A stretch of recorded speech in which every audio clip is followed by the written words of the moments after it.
Assalamualaikum warahmatullahi wabarakatuh. Kembali lagi bersama saya di sini, Pak Anas, di mata pelajaran animasi 2 dimensi dan 3 dimensi.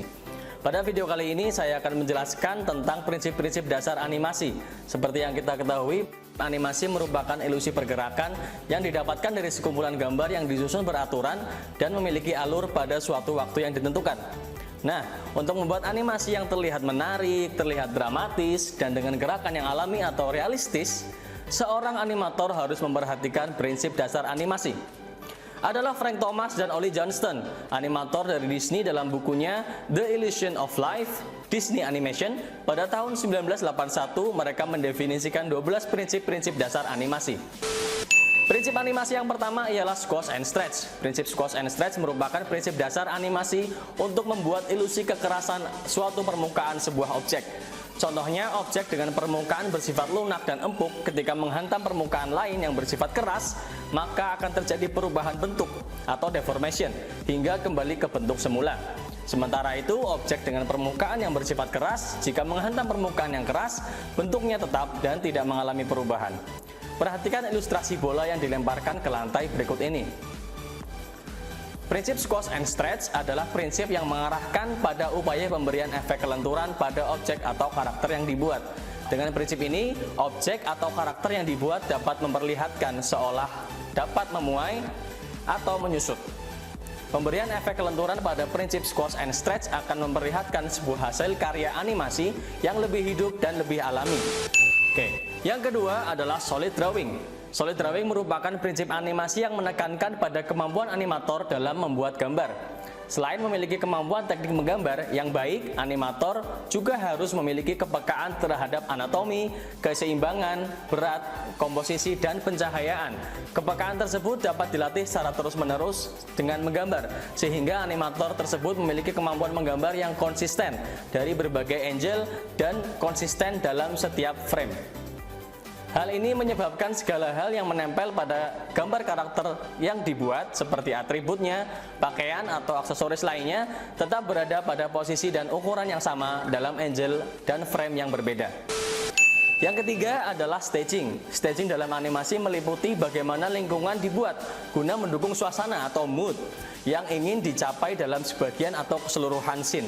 Staging identik dengan sudut pengambilan gambar, seperti memperbesar muka tokoh untuk memperlihatkan kesedihannya, mengambil dari jarak yang jauh untuk memperlihatkan kemewahan suatu rumah, atau mengambil dari atas untuk memberikan kesan ada seseorang yang mengintip. Prinsip staging menekankan pada gerak keseluruhan dalam sebuah scene yang harus ditampilkan secara detail dan jelas, sehingga mampu menyampaikan seluruh ide cerita secara jelas kepada penonton. Staging juga memberi penekanan untuk membuat animasi pada karakter dengan memperlihatkan gerakan, mood, dan ekspresi karakter sehingga penonton memahami pesan animasi yang dibuat. Yang keempat ialah strike ahead dan pose to pose. Dalam membuat sebuah produk animasi, ada dua hal sebagai pendekatan, sebagai landasan penyusunan gerakan animasi yang dibuat, yaitu strike ahead dan pose to pose. Strike ahead yaitu sebuah metode penyusunan gerak animasi secara berurutan dari gambar pertama hingga gambar yang terakhir, atau biasa disebut dengan frame by frame. Nah, susunan gambar tersebut harus menjadi satu rangkaian yang tidak terpisahkan dengan maksud dan tujuan yang jelas. Contoh dari prinsip ini adalah animasi perubahan volume, ukuran, ataupun proporsi.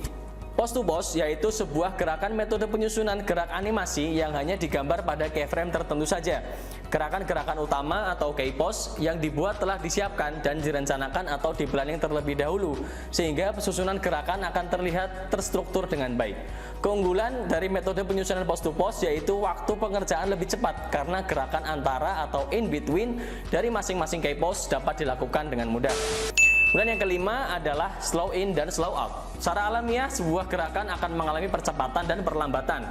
Pada prinsip dasar animasi slow in dan slow out ini, gerakan animasi yang dibuat juga harus memberi kesan yang alamiah tentang percepatan serta perlambatan. Slow in merupakan metode animasi yang menjelaskan adanya gerakan yang diawali dengan lambat, kemudian berubah menjadi cepat. Nah, dari lambat menjadi cepat. Sebaliknya untuk slow out, contoh dalam menjelaskan prinsip ini yaitu gerakan manusia pada saat ingin mengambil gelas. Ketika tangan bergerak menuju gelas, gerakan tangan akan menjulur cepat. Namun setelah mendekati gelas, gerakan tangan akan melambat secara refleks. Gerakan tangan tersebut dinamakan perlambatan atau dalam prinsip ini disebut dengan slow out. Kemudian yang keenam adalah secondary action, adalah gerakan sekunder atau juga gerakan tambahan yang terjadi karena efek atau akibat adanya gerakan utama. Secondary action juga menjadi gerak mendukung dari gerak utama yang menjadikan gerak animasi secara keseluruhan menjadi terlihat lebih realistik. Contoh gerak animasi secondary action adalah gerakan karakter yang sedang berlari. Gerak utama dari karakter adalah berlari, dan secondary actionnya bisa rambut yang terus bergerak seolah diterpa angin atau mulut karakter yang menghela napas. Dan yang ketujuh ialah anticipation. Anticipation adalah prinsip yang memberikan kesan gerak ancang-ancang atau gerakan persiapan yang dilakukan oleh karakter yang dianimasikan oleh animator. Gerak ancang-ancang ini juga merupakan sebuah tanda untuk penonton bahwa karakter akan melakukan suatu gerakan. Selain itu, gerak ancang-ancang yang dibuat pada gerak animasi karakter ini juga berfungsi sebagai transisi dari dua gerakan besar, two major actions. Contohnya gerakan berdiri, berlari, kemudian juga bisa memukul. Yang kedelapan ialah arcs, merupakan prinsip dasar animasi yang memberi kesan alami karena gerakan karakter seperti manusia dan hewan bergerak membentuk pola. Selain itu, arcs dapat berupa objek-objek lainnya yang dibuat oleh animator seolah mengikuti garis maya, seperti alur kurva, ya. Dengan prinsip arcs ini, selain terlihat alami, gerak animasi juga akan terlihat lebih smooth dan lebih realistik. Yang kesembilan, appeal. Appeal adalah prinsip yang berkaitan dengan gaya visual animasi.